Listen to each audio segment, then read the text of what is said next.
Hello guys, welcome to my YouTube channel Tips for Life Chill.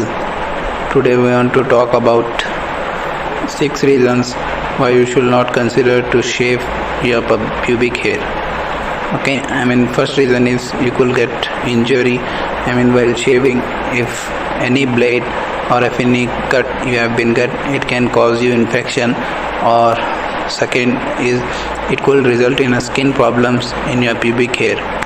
Okay, and third is the pubic hair actually helps to protect you.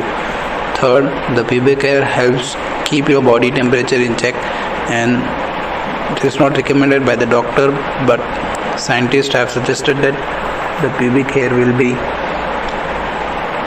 maintaining and keeping the body temperature into the normal phase. And the fifth is the lack of pubic hair can increase your chance of contracting STDs, and you can get HIV and AIDS like STDs.